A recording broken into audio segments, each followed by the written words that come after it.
Aku menatap pagar kayu itu dengan tangan gemetar. Di dalam sana, suara serak seorang perempuan tua terdengar menjawab panggilanku. Siapa ya? Aku menahan napas. Itu suara ibuku. Tapi aku tidak siap untuk apa yang akan kudengar setelahnya. Itu adalah sore yang mendung di Depok, tahun 2023. Adi Pradita, lelaki berusia 25 tahun dengan jaket lusuh dan wajah penuh garis lelah, berdiri di depan sebuah rumah kontrakan kecil di pinggir gang sempit.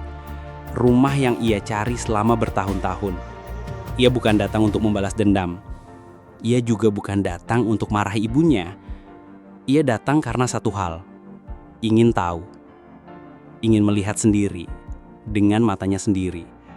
Apakah wanita yang dulu meninggalkannya di terminal Bekasi masih hidup?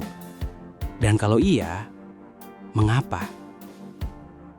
Adi menghirup napas dalam-dalam, lalu mengetuk pagar kayu lapuk itu sekali lagi. Bu, ini saya, Adi. Sejenak hanya suara angin yang menjawab. Lalu terdengar langkah pelan dan pintu terbuka sedikit. Wajah tua itu muncul. Matanya menyipit, mencoba mengenali. Adi? Kamu benar Adi? Adi diam. Tangannya berkeringat. Hatinya hancur. Tapi ia tetap menjawab, pelan tapi jelas. Iya Bu, saya pulang. Dan disinilah semuanya bermula. Kisah tentang seorang anak yang ditinggal, luka, lalu berjuang mencari arti kata ibu yang tak pernah hilang dari hatinya. Tapi ini bukan hanya tentang penantian. Ini juga tentang pengorbanan. Tentang rasa sakit yang disembunyikan di balik alasan yang bahkan Adi sendiri belum siap mendengarnya. Bagaimana rasanya ditinggal oleh orang yang paling kamu cintai saat kamu masih kecil?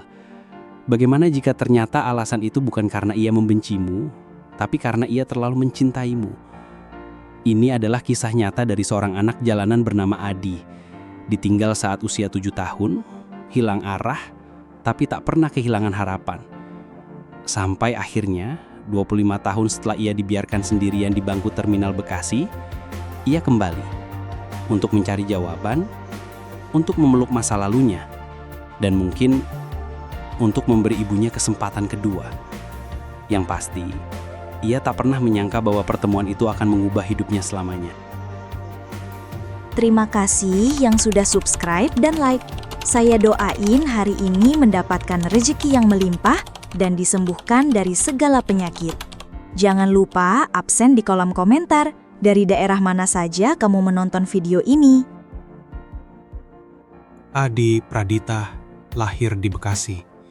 Ia tumbuh dalam kehidupan sederhana bersama ibunya, Sri Wahyuni, seorang janda muda yang bekerja sebagai buruh cuci di rumah-rumah warga sekitar. Mereka tinggal di kontrakan sempit dengan lantai tanah dan dinding kayu yang sudah mulai lapuk. Tapi meski begitu, Adi tidak pernah merasa miskin. Baginya rumah itu hangat, karena di sanalah ibunya selalu menyambutnya dengan senyum, membacakan cerita dari buku bekas, dan menyuapkan nasi uduk hangat setiap pagi sebelum ia pergi ke sekolah dasar. Sri Wahyuni memang tak punya banyak uang, tapi ia punya satu hal yang sangat berharga, kasih sayang yang besar untuk anak sematawayangnya. Ia rela melewatkan makan siang demi bisa membelikan Adi sepatu baru, rela jalan kaki 2 kilometer hanya agar Adi bisa naik angkot ke sekolah. Tapi hidup tak selalu mudah. Beberapa bulan sebelum Lebaran tahun 2005, Sri tiba-tiba berubah. Wajahnya murung, tangannya gemetar saat menyuapi Adi. Malam-malam, Adi sering mendengar tangisannya dari balik tirai kamar mereka. Hingga suatu pagi, Adi bangun seperti biasa. Mandi, gosok gigi, lalu menunggu di depan pintu sambil memegang tas biru kesayangannya. Tapi ibunya belum juga datang menjemput. Bu, Sri akhirnya keluar, tapi matanya berkaca-kaca. Mengenakan baju rapi dan membawa tas kecil. Di tangannya ada selembar tiket bus tujuan Jakarta. "Hari ini Mama antar kamu ke tempat kerja ya," katanya pelan. Adi mengangguk senang. Ia pikir ibunya akan bekerja di rumah orang kaya dan ia bisa menunggu sambil main di halaman. Tapi ketika sampai di Terminal Bekasi, Sri malah menghampiri seorang pria tua berjas putih yang sedang duduk di bangku tunggu. "Ini anak saya," kata Sri. Suaranya parau. Pria itu menatap Adi sejenak, lalu mengangguk. "Kami akan baik-baik padanya." Sri berjongkok di hadapan Adi. Tangannya gemetar saat menyentuh pipi anaknya. "Mama harus pergi dulu, Nak. Tapi kamu di sini aman. Aman ya?" Adi terdiam, matanya mulai berkaca-kaca. "Kapan Mama pulang?" Sri menelan ludah. Air matanya hampir jatuh. "Cepat, cepat, sekarang juga."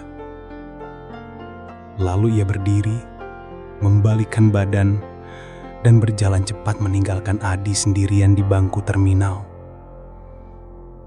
Adi menangis, menjerit, berlari mengejar. Tapi langkah-langkah orang-orang di sekelilingnya menutupi suara teriakannya. Dan sejak hari itu, Sri Wahyuni menghilang dari hidup Adi. Anak lelaki 7 tahun itu dibiarkan sendirian di tengah deretan bangku terminal, dengan sepatu yang mulai rusak dan hati yang mulai retak. Orang-orang di sekitarnya mencoba membantu. Ada penjual gorengan bernama Pak Teguh yang memberinya makan tiap hari. Seorang petugas kebersihan bahkan sempat membawanya ke panti asuhan. Tapi beberapa bulan kemudian, Adi kabur.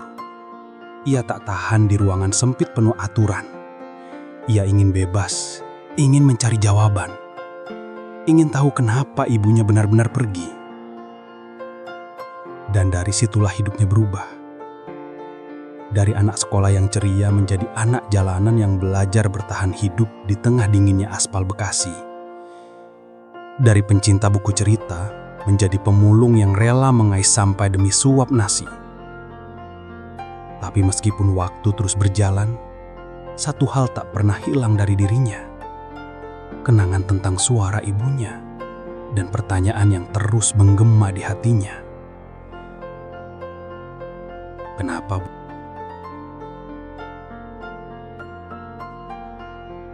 Adi tidak langsung jatuh ke jalanan begitu saja. Setelah ditinggal ibunya di Terminal Bekasi, ia sempat diasuh sementara oleh seorang penjual gorengan bernama Pak Teguh. Laki-laki parubaya itu baik hati, sering memberinya makan dan menyuruhnya tidur di gudang belakang warung. Tapi hidup tak bisa diam di tempat. Pak Teguh punya istri sakit-sakitan, dan Adi merasa menjadi beban. Suatu malam, saat hujan deras mengguyur Bekasi, Adi pergi tanpa pamit.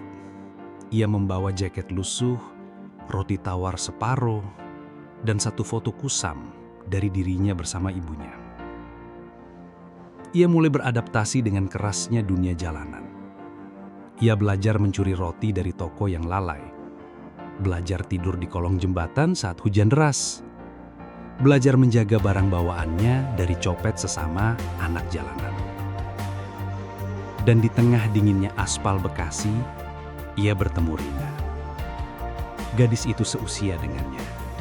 Wajahnya pucat, matanya sayu. Tapi senyumnya hangat.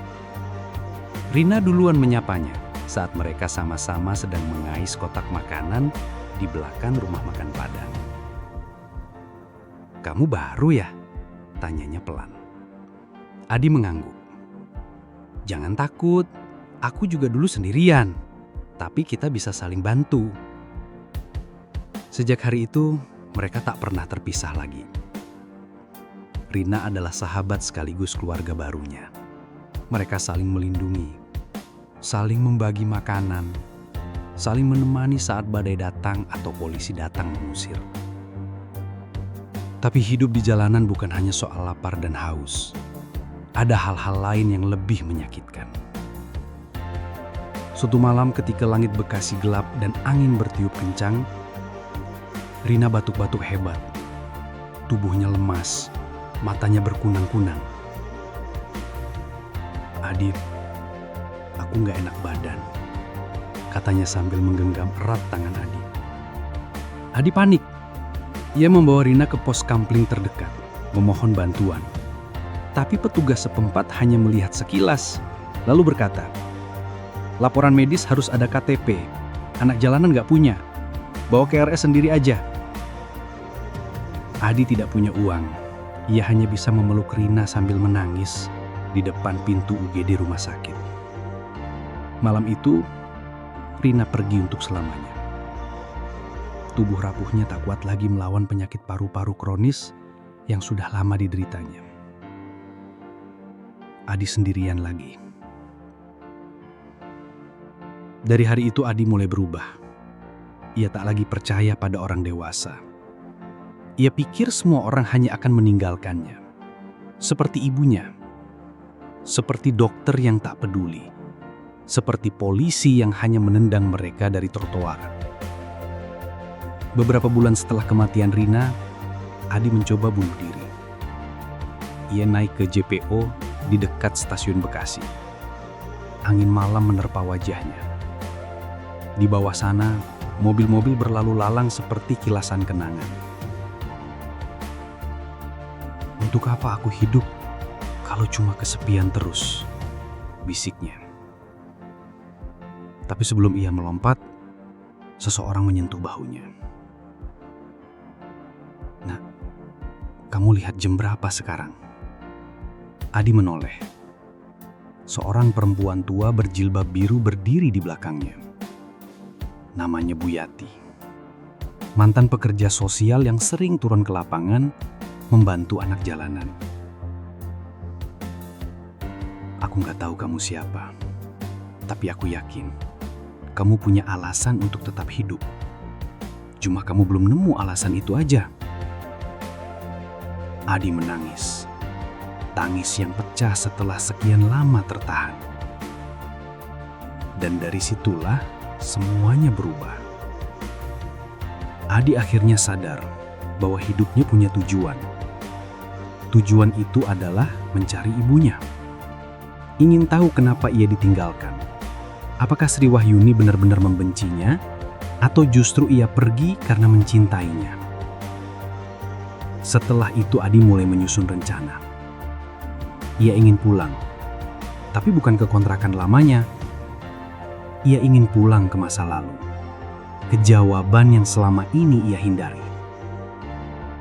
Dan inilah awal dari pencarian yang akan mengubah hidupnya selamanya.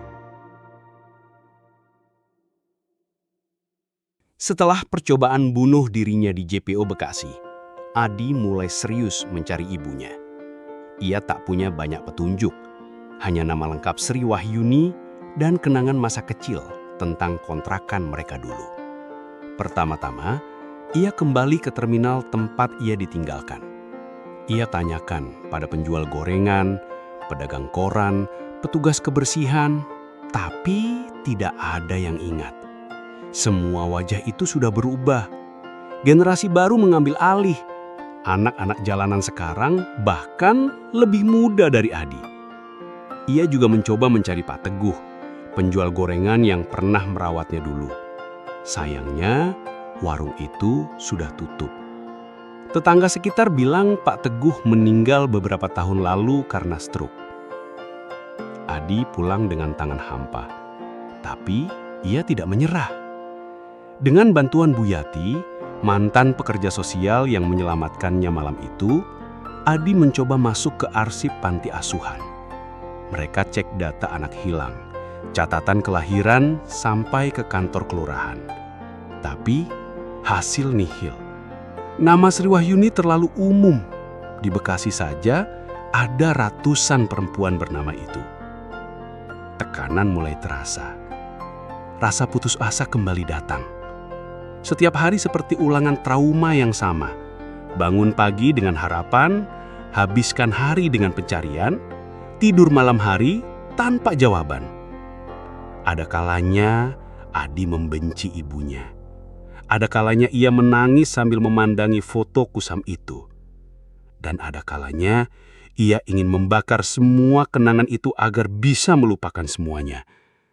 Tapi setiap kali pikiran gelap itu datang, suara Bu Yati selalu terngiang dalam benaknya. Aku yakin kamu punya alasan untuk tetap hidup. Cuma kamu belum menemu alasan itu aja. Dan satu-satunya alasan yang ia punya hingga saat ini adalah mencari ibunya. Suatu hari, Adi bertemu dengan seorang pemulung tua di dekat Pasar Induk Bekasi. Namanya Mbah Sastro, lelaki renta yang dulunya bekerja sebagai supir angkot. Ia duduk di emperan toko, menjual botol bekas dan plastik daur ulang. "Kamu cari siapa, Nak?" tanya Mbah Sastro ketika melihat Adi bolak-balik menunjukkan foto ibunya. "Cari ibuku," jawab Adi pelan.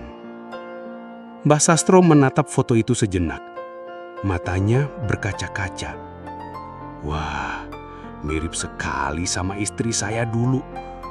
Tapi dia udah lama nggak ada." Lalu ia menepuk punggung Adi. "Kamu jangan menyerah. Kalau Tuhan masih kasih napas, pasti ada maksud. Mungkin kamu belum ketemu ibumu, tapi kamu sedang dicari oleh orang lain yang butuh kamu." Adi diam. Kata-kata itu begitu sederhana, tapi sangat menyentuh. Beberapa hari setelah pertemuan itu, Adi mendapat ide gila. Ide yang muncul dari keputusasaan, tapi juga semacam keberanian baru. "Aku akan buat video. Aku akan ceritakan kisahku. Siapa tahu ibuku lihat. Siapa tahu dia masih hidup." Bu Yati mendukung penuh. Dengan modal kamera HP bekas dan niat yang bulat, Adi membuat video berjudul "Ibuku hilang saat aku masih kecil. Bantu aku cari dia." Video itu ia unggah ke YouTube dan TikTok. Ia ceritakan segalanya. Bagaimana ia ditinggal di terminal, bagaimana Rina meninggal, bagaimana ia nyaris bunuh diri, dan bagaimana ia masih percaya bahwa ibunya mungkin punya alasan yang tak pernah ia mengerti. Video itu viral dalam waktu seminggu. Ribuan komentar masuk. Orang-orang ikut menangis. Banyak netizen yang turut menyebarkan videonya. Bahkan beberapa akun medsos besar mulai repost kisahnya. Tapi yang paling penting, seseorang mengenalinya. Seorang perempuan tua di Depok mulai ragu-ragu. Ia menonton video itu berulang-ulang, menangis. Lalu akhirnya ia menghubungi nomor yang tertulis di deskripsi video. Dan dari sanalah segalanya mulai berubah. Video Adi terus menyebar. Dalam seminggu saja, tayangan itu sudah ditonton puluhan ribu kali.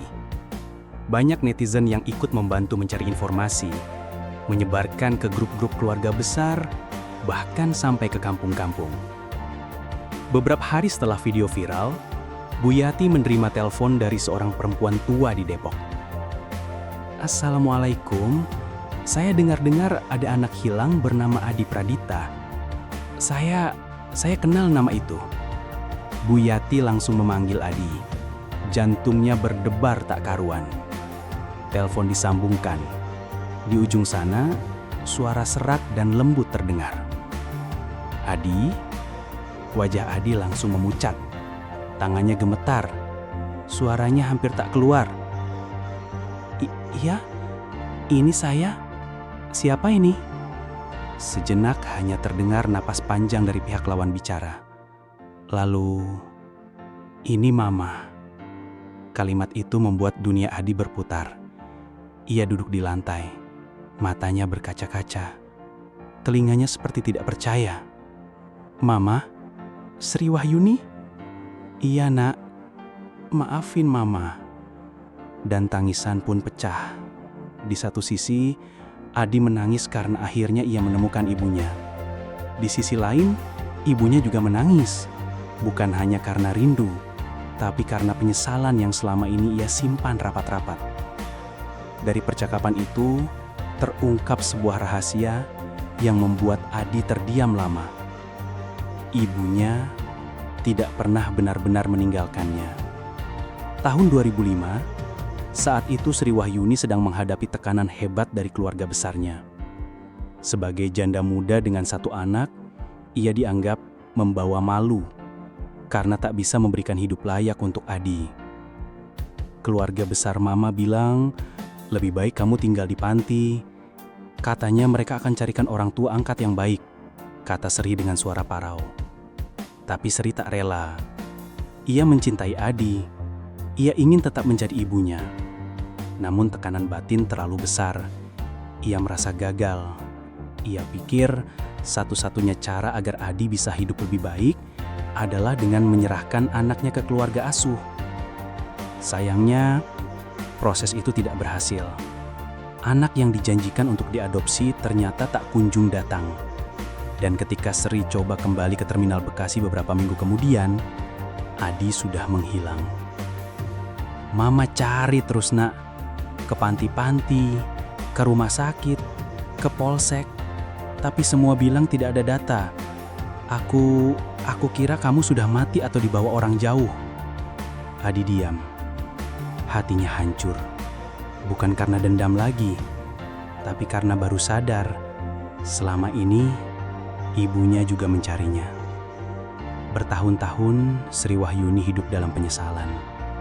Ia bekerja sebagai penjual jamu keliling di Depok.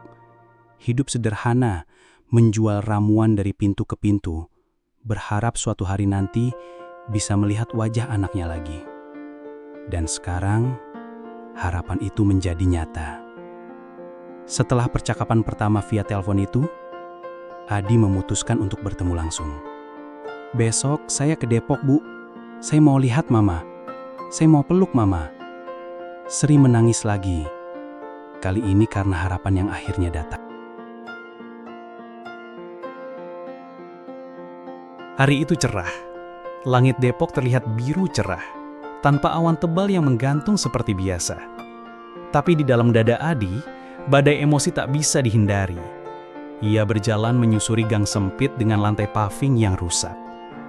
Di sepanjang jalan, bau keringat dan asap dari tuku kayu menyeruak. Anak-anak kecil berlarian sambil membawa botol minum bekas.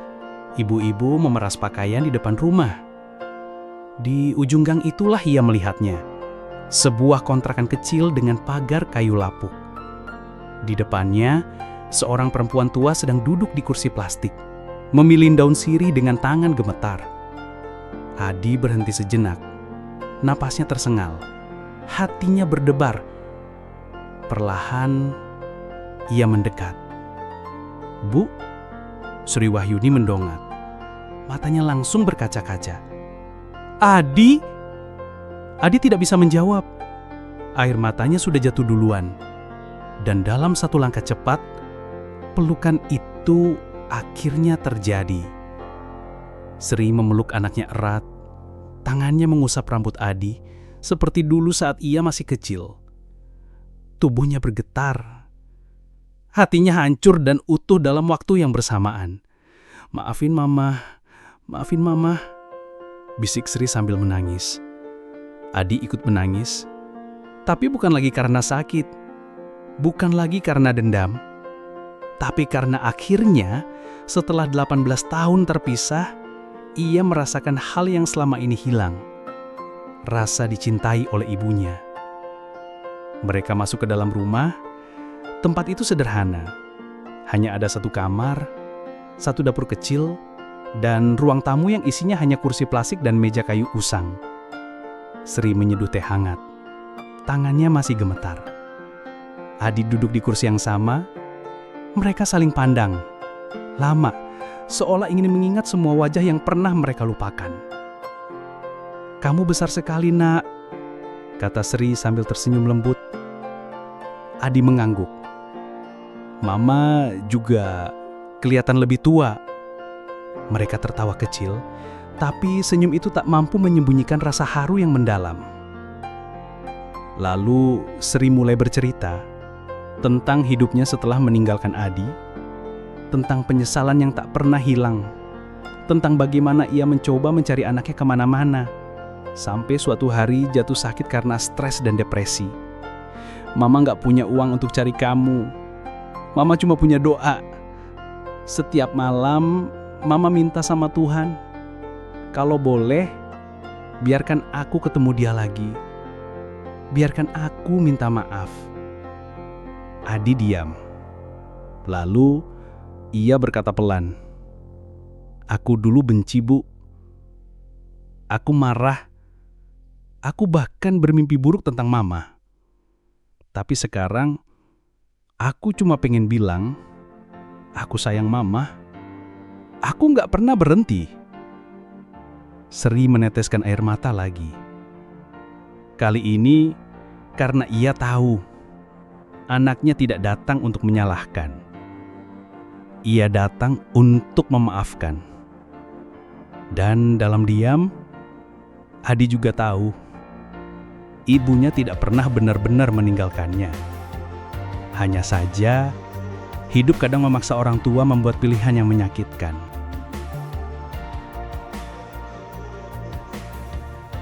Setelah pertemuan emosional itu, Adi memutuskan untuk tinggal bersama ibunya di Depok.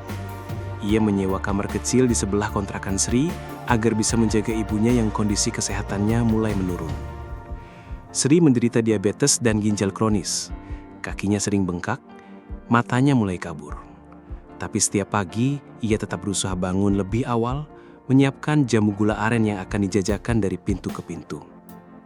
Adi membantunya. Ia tidak peduli lagi dengan masa lalu.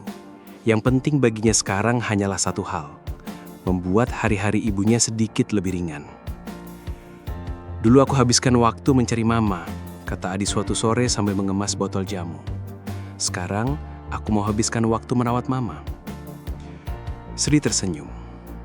Tangannya mengusap kepala Adi lembut, seperti dulu saat ia masih kecil. "Mama gak pernah menyangka, Nak. Aku dikasih kesempatan kedua oleh Tuhan." Kehidupan mereka tak berubah dalam semalam. Masih ada rasa sakit yang tersisa. Masih ada luka yang belum sepenuhnya pulih. Tapi yang pasti sekarang mereka punya satu sama lain. Dan itu cukup untuk membuat hati mereka hangat. Melalui media sosial, kisah pertemuan mereka terus dibicarakan. Banyak netizen yang terharu. Ada yang mengirimkan donasi kecil-kecilan, ada juga yang menawarkan bantuan pengobatan untuk Sri. Adi tidak menjadi viral karena ingin uang atau ketenaran. Ia hanya ingin ceritanya bisa menyentuh orang lain, membuat mereka percaya bahwa pengampunan itu nyata dan kasih sayang orang tua tak selalu datang dalam bentuk sempurna.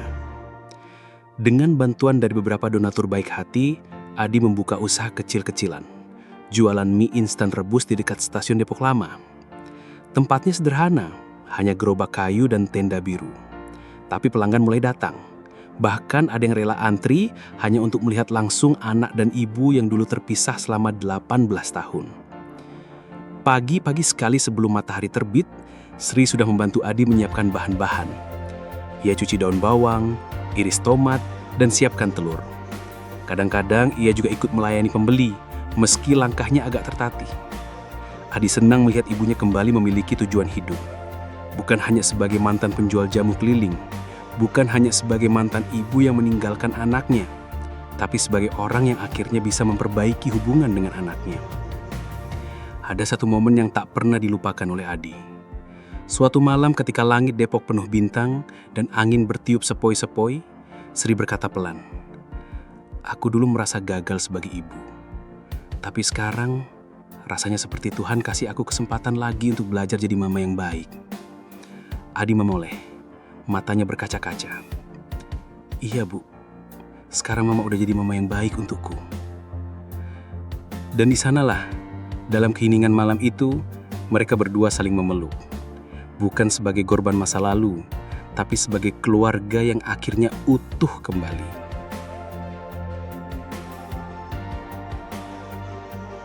Beberapa bulan telah berlalu sejak Adi dan ibunya bersatu kembali.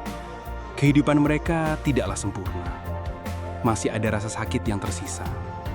Masih ada luka yang belum sepenuhnya sembuh. Tapi sekarang, mereka punya satu hal yang dulu hilang. Waktu. Waktu untuk saling mengenal lagi. Waktu untuk memperbaiki kesalahan masa lalu. Waktu untuk menjadi keluarga. Setiap pagi, Sri masih membantu Adi di gerobak mie rebusnya. Kadang-kadang ia hanya duduk sambil menemani karena kondisi tubuhnya yang mulai melemah. Tapi matanya selalu cerah melihat anaknya bekerja dengan gigih, seperti dulu saat ia masih kecil.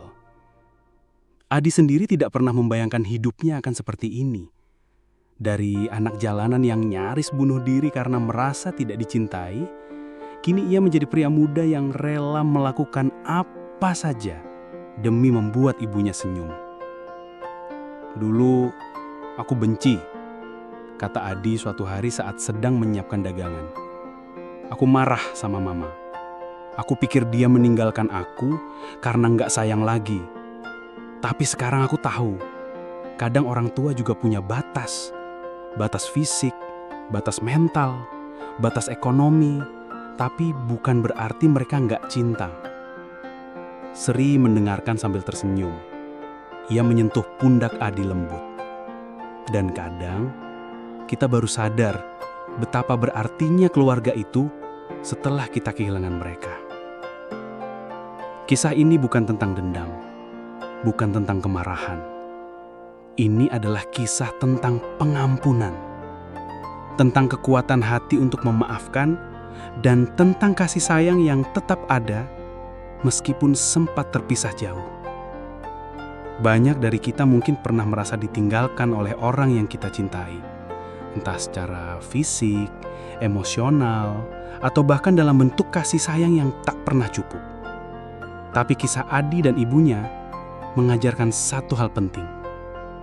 Jangan pernah menyerah mencari orang yang kamu cintai, bahkan jika ia tidak sempurna, bahkan jika ia pernah salah.